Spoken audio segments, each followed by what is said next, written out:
He always thought he would die penniless and forgotten, a broken-down inventor.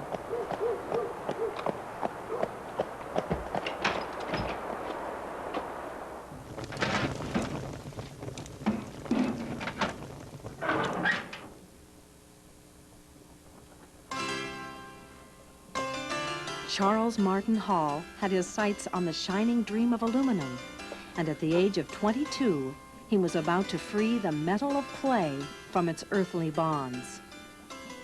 His life and yours would never be the same.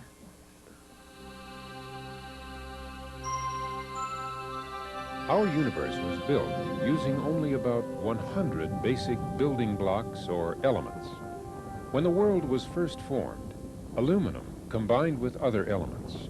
These combinations created the crust of the earth and the smooth beauty of gemstones.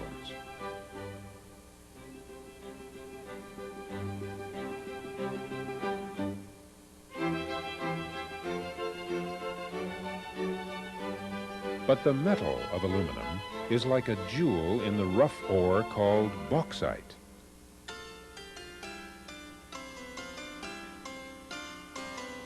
There is aluminum here, combined with water and oxygen into bauxite.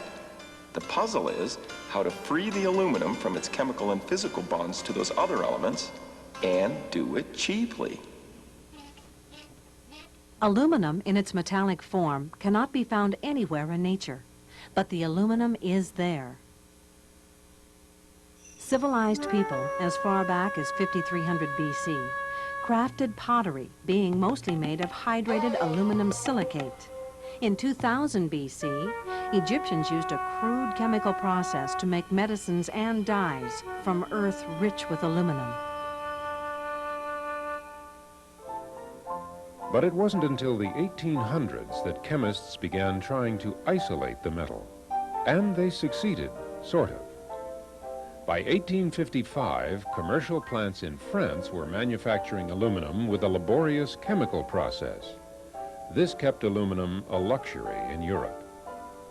It wasn't until 1884 that the people of the United States got their first glimpse of the rare metal.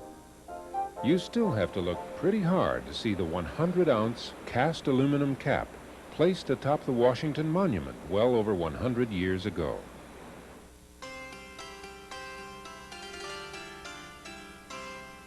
I've heard that if anyone should invent a process by which aluminum could be produced on a commercial scale, not only would he be a benefactor to the world, but would also lay up a great fortune.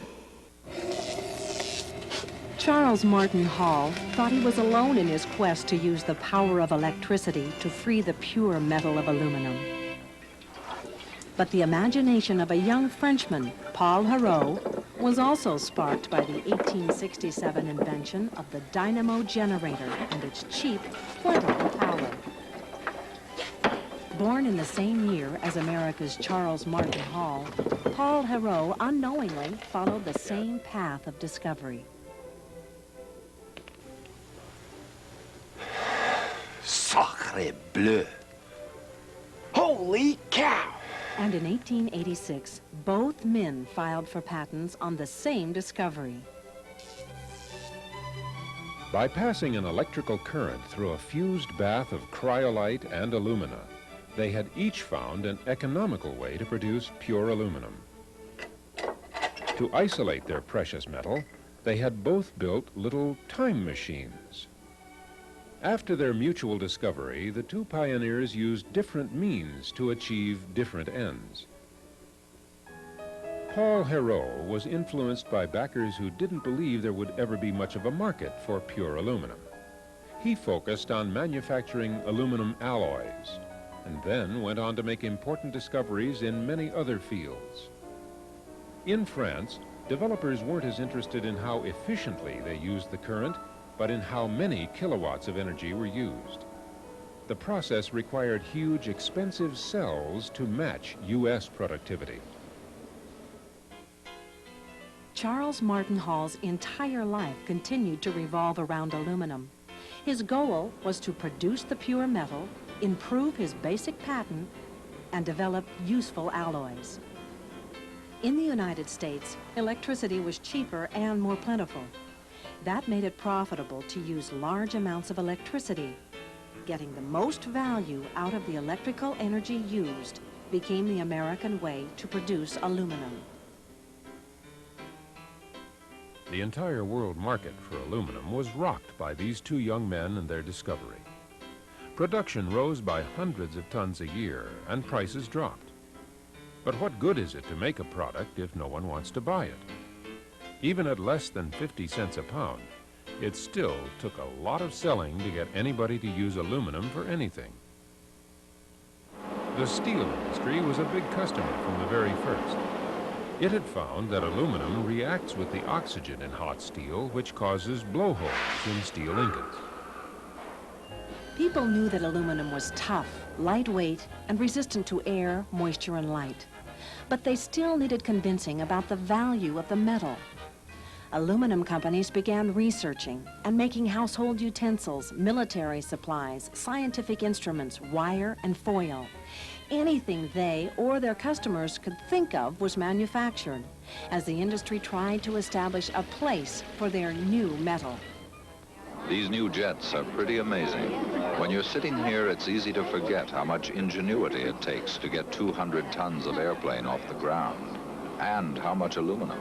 Aluminum has made an entire era of commercial aviation possible. You use it whenever you fly, even when you mail a letter. Without aluminum, a plane like this would never leave the runway.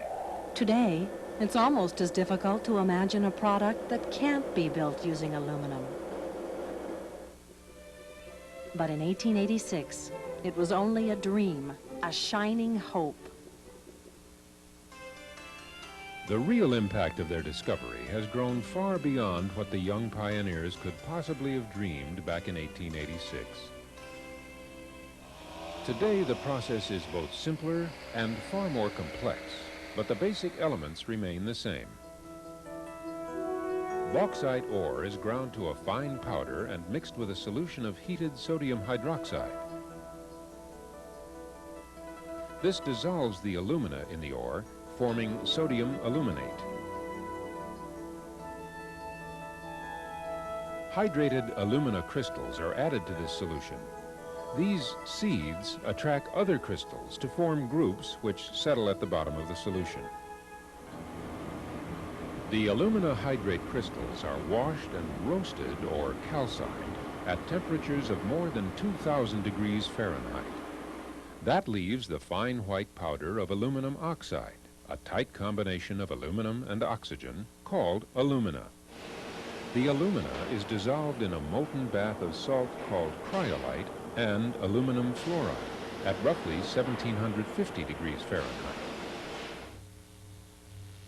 Direct electrical current is passed through the mixture, reducing the alumina into its separate elements of aluminum and oxygen. The aluminum, 99.9% pure, separates from the bath and settles to the bottom, where it's siphoned off into big crucibles. As a rule of thumb, it takes about 4 pounds of bauxite ore to produce 2 pounds of alumina. After processing, the end result is a single pound of aluminum. You have to realize that the aluminum industry is only slightly over 100 years old. And you have to look at where we were and where we are now. And we've made tremendous improvement in just that short time span. I'd say within the next 5 to 10 years, you'll see a radical change in the way aluminum is being produced. Yeah, with the industry only being 100 years old. And I've been in the industry a third of those 100 years. It's been a lot of changes over those years. The process is basically the same. But the technology we have now that gives us the first-hand information, yeah, I wish I could be in the industry another 30 years. And I think it would be probably like going back to the old analog system up to comparing with the modern age computer system today. It's hard to dream of what is coming in the next 30 years. A time machine wouldn't have to travel very far back to witness the birth of the aluminum industry. Just 100 years, a blink of the Earth's eye. But it would have to move forward pretty quickly to keep up with the bright future that was set into motion by Charles Martin Hall and Paul Héroux. The way we do things today, don't expect it to be that way your entire career here. Things will change. We want things to change for the better.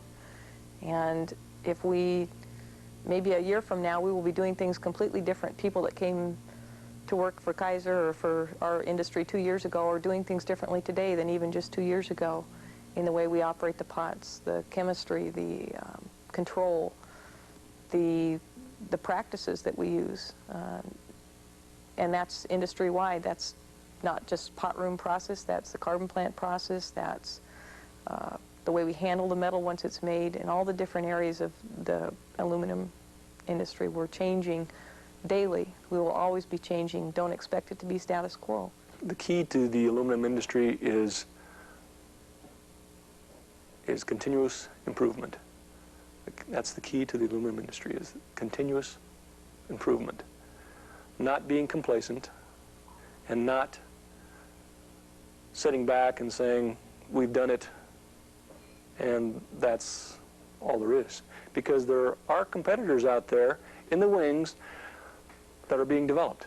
Much like aluminum was developed, way over 100 years ago, these new products are starting to be developed to encroach on the markets that aluminum presently has. Plastics and also composites.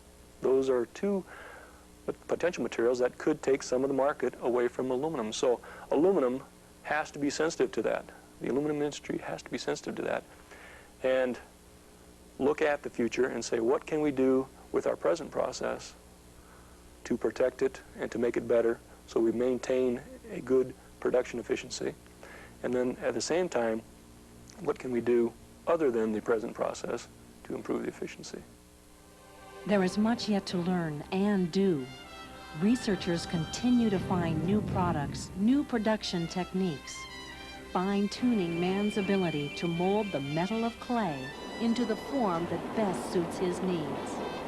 And aluminum workers continue to work on the pot lines of the world, firmly anchored in the past, shining light on the future.